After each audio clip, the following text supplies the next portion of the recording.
adelante. Bueno, es una hora un poco difícil, vamos a intentar, ¿no?, pasar bien la tarde. Y hemos estado trabajando en una reflexión sobre la vivienda. Yo tengo una pequeña consultoría boutique, se llama Ideas for Change, y lo que intentamos es diseñar futuros que molan. Creemos que todo se puede hacer más con menos y mejor. Mejor para la gente, mejor para el planeta. Desde una visión anticipativa, desde el futuro, no hacia el futuro, sino desde el futuro, una visión sistémica y una visión apreciativa. Y estoy trabajando en un proyecto con una gran organización social en el tema vivienda que me ha obligado a repensar la vivienda más allá de los titulares de periódicos y a entender el problema desde otra óptica, ¿no? Y de alguna manera el título, no sé si algunos visteis la exposición Suburbia en el CCCB. Bueno, Suburbia era el sueño americano de los años 50 de comprarte una casa por catálogo que podías pagar con 3 años de salario, ¿no? Y hemos pasado de Suburbia a No Man's Land, es decir, a gente que está viviendo en furgonetas aparcadas en parkings. Incluso en Francia, como sabéis, se han creado estos parques de largo término con instalaciones y todos donde tienes incluso derecho a comprar un trozo de tierra para poner tu casa sobre ruedas, ¿no? Esto lo saqué de un tuitero el otro día que empezó ayudando a unos amigos, un experto en búsqueda inmobiliaria, y empezó a ayudar a unos amigos a buscar vivienda en Madrid. Y entonces en Madrid Centro no encontraban con el presupuesto que tenían, fueron mirando las afueras de Madrid y acabaron en Valladolid, ¿no? ¿Qué quiere decir esto? Esto nos quiere decir que tenemos un problema. Es decir, que la gente que gana un sueldo de 2.000 euros y ha de destinar un tercio de su ingreso al alquiler, tiene un problema real si no quiere pasarse 1 hora y media de ida y 1 hora y media de vuelta para ir a la ciudad con la que conecta más grande, ¿no? Y un poco el resumen de la vivienda mirada desde una óptica social es que tenemos poca, que es cara y que es contaminante. Y teníamos que encontrar entre todos la manera de recombinar todo esto y resolver los problemas, porque los problemas yo no creo que vengan de la vivienda, sino que no hemos adaptado la vivienda a otros cambios que están pasando a la vez. Primero hemos empezado a pensar diferente la vivienda, es decir, la vivienda desde suburbia, casita aislada o plenamente independiente, cada vez somos más conscientes y cada vez hay más gente que vive o quiere vivir sola, que la vivienda es un continuo desde el sitio donde duermes, el sitio donde cocinas, donde comes, donde recibes, el sitio donde tienes una comunidad de apoyo que frecuentas más o menos, pero que sabes que más o menos puedes contar, el barrio de 15 minutos donde puedes hacer las tareas cotidianas y una conectividad a una gran ciudad a 45 minutos. Esto es lo que es la manera de entender vivienda esto. Y esto pasa a la vez de otros fenómenos que están cambiando las exigencias sobre la vivienda. La primera, la descomposición de la familia. Esta es otra peli, Alcarrás, supongo que muchos la visteis. 3, casi 4 generaciones sentadas en la misma mesa, compartiendo un techo, que se prestan cuidados, que se prestan servicios de apoyo, que procuran unos por los otros y que permite, incluso en términos económicos, amortizar o recuperar una inversión notable. Las familias, la familia prototípica de mamá, papá, 2 niños como 2 soles, es una minoría social y quizás deberíamos ya asumirlo y adaptar la vivienda a esto, ¿no? La segunda, y yo creo que somos todos conscientes, es no hay una guerra generacional, porque en el fondo los abuelos y los nietos no están en guerras, pero sí a nivel colectivo sí que estamos viendo que las personas que tenían que pagar nuestras pensiones no pueden ni siquiera pagar el alquiler.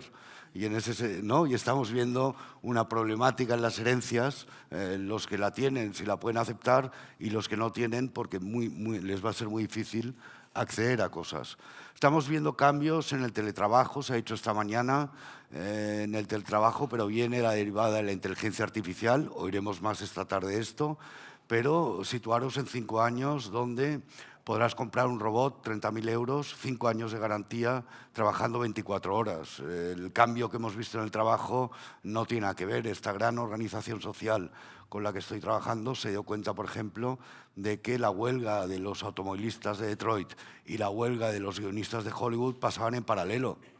Y nadie hubiera pensado, sí que nos esperábamos la huelga de los productores de automóviles, pero la huelga de los guionistas empieza a cortar la realidad por un eje transversal diferente a lo que conocíamos hasta ahora.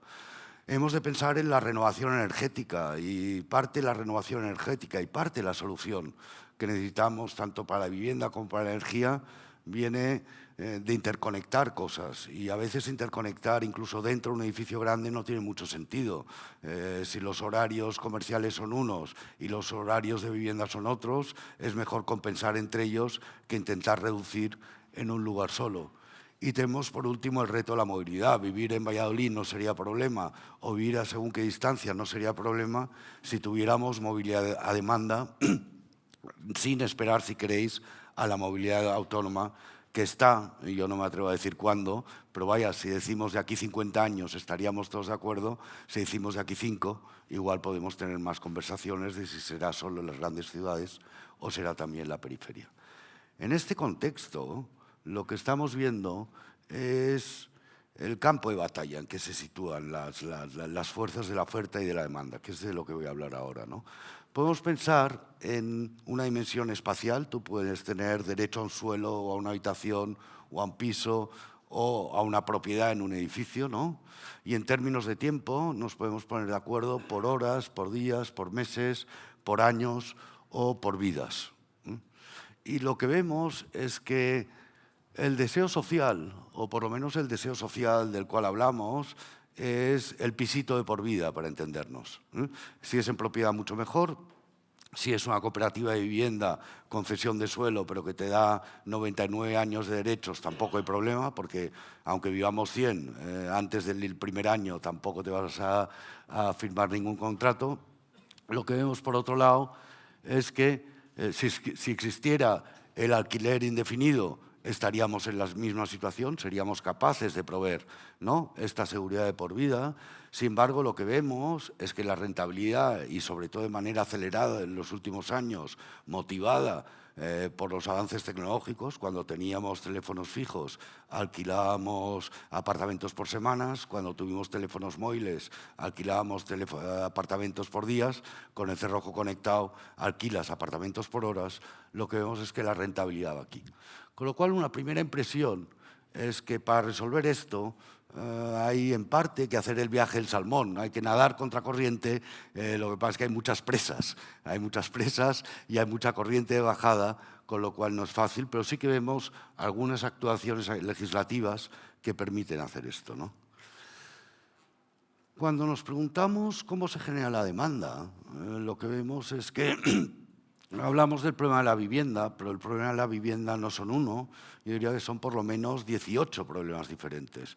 Y podemos pensar que cuando llega un turista, pues llega una persona más a la ciudad y hay que prever, pues, que pisará el espacio público y que usará el transporte público y que beberá agua y causará desechos como cualquier otro.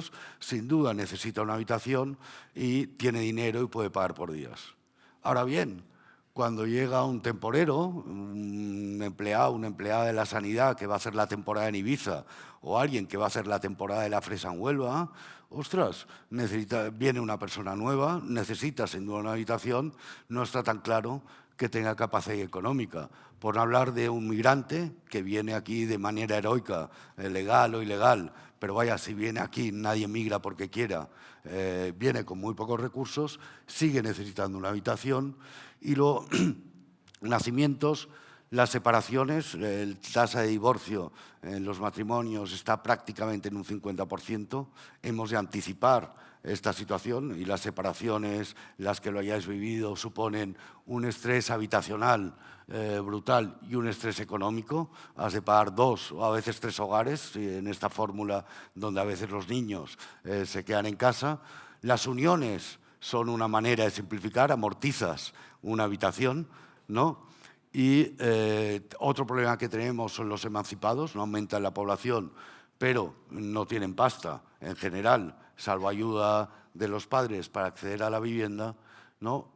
Vemos una oportunidad en los cuidados. Los cuidados, hay muchas personas en nuestras ciudades, se han hecho mayores, les sobra de alguna manera piso y se podría arbitrar algún intercambio de cuidados a cambio de alojamiento, metros cuadrados, y es únicamente con los difuntos donde se libera una persona, se libera una habitación y con un poco de suerte, si no tiene más deudas que patrimonio, se libera algo de dinero, ¿no? Lo interesante de esta demanda y es que mientras pensamos que el deseo social es este piso de por vida, en la fórmula que sea, este derecho de por vida, lo que nos damos cuenta es que la evolución demográfica viene básicamente a través de migrantes, personas solas. 47% de los migrantes son personas solas. La demanda de hogares viene de los emancipados. Emancipados, las personas jóvenes quieren vivir solas. Si viven en pisos compartidos es porque tienen necesidad, no porque lo escojan. Vienen de las separaciones, que son otra vez una persona con hijos que van y vienen. Es decir, que necesitamos esta vivienda, ¿no?, de punto de llegada, pero mientras necesitamos muchas soluciones de transición de fase. Si tú llegas como inmigrante a un país, al cabo de 3 años, o eres ciudadano del país o te has vuelto a tu propio país, pero no eres inmigrante durante 40 años, ¿no? Si tú te separas, te puede doler mucho, pero lo mejor que te puede pasar es al cabo de 3 años volverte a enamorar. Si te juntas o no, ya lo veremos, ¿de acuerdo? Pero necesitamos esa oferta última, pero necesitamos también maneras de trabajar la vivienda que permitan el cambio de fase,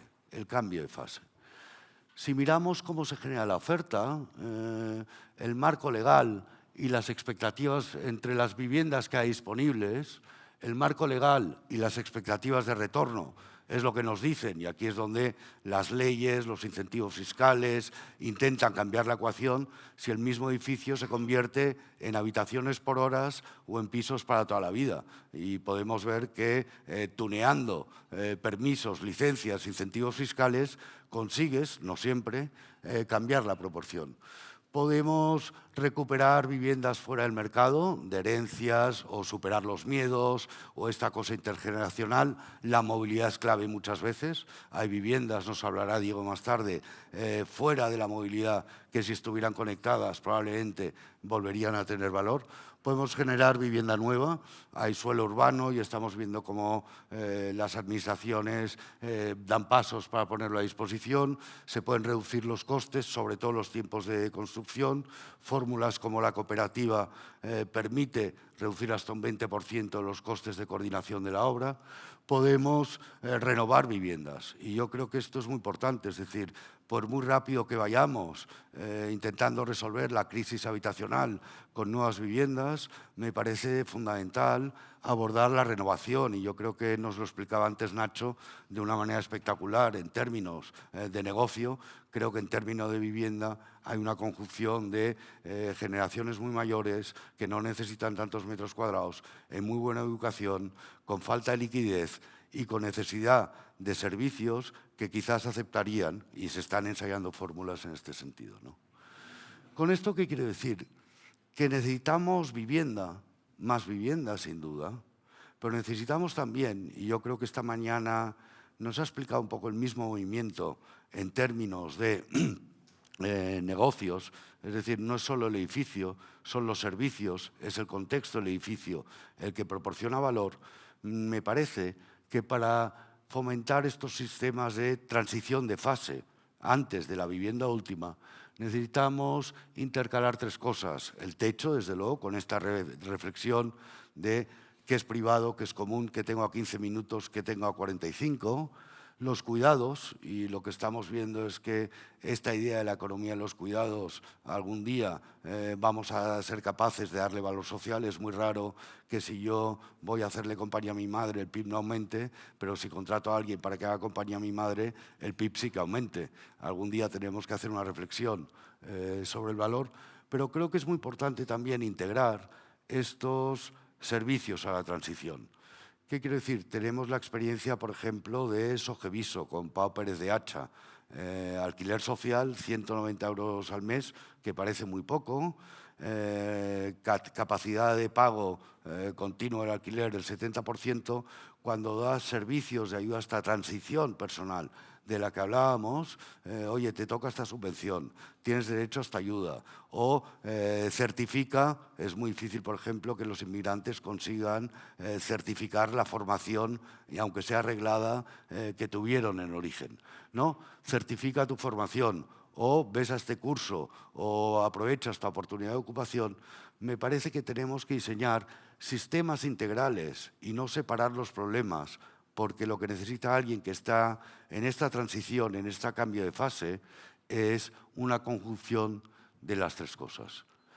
Por lo tanto, yo creo que nos hemos de preguntar, os lo decía antes, la oferta es muy rígida en términos de normativa, metros cuadrados mínimos, por ejemplo. Había propuestas de las arquitectas de Capçalera, un grupo think tank sobre arquitectura en Barcelona que proponía espacios de 30 metros cuadrados privados para tener más espacio común, poder densificar más. La normativa establece 40, y la normativa la conocéis todos mucho mejor, pero sí que quizás nos hemos quedado con una oferta, por una serie de conjunciones de normativas, de modelos mentales orientados más a la venta que a la transición vital, donde quizás podamos mejorar en términos de distribución de aquello que es privado, aquello que es común dentro del edificio, a ordenar nuestras pequeñas ciudades o nuestras poblaciones medianas para que de verdad provean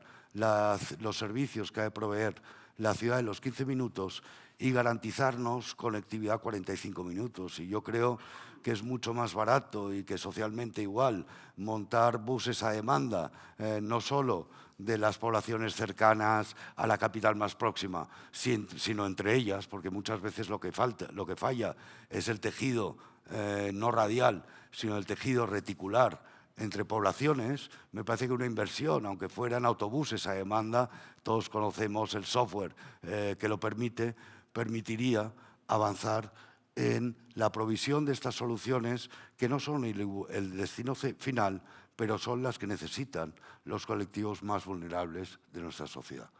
En términos generales, me parece que estamos pasando en este viaje de suburbia a no man's land, y me parece que ninguna de las dos es la más deseable. Hemos visto cómo los suburbios se convierten en centros muchas veces de pensamiento único con una homogeneidad que no permite hacer ciudad. La ciudad, decía Oriol Bohigas, es el encuentro casual. Alguien nos hablaba de serendipia antes, ¿no?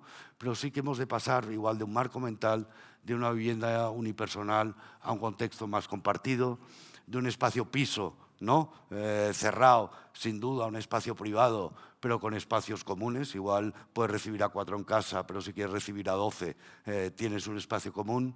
De un derecho de propiedad, ¿no? Y alguien nos habla esta mañana de cómo tenemos interiorizado el derecho de propiedad a un derecho de uso vitalicio que te dé confort personal y no es todo el tiempo en tensión.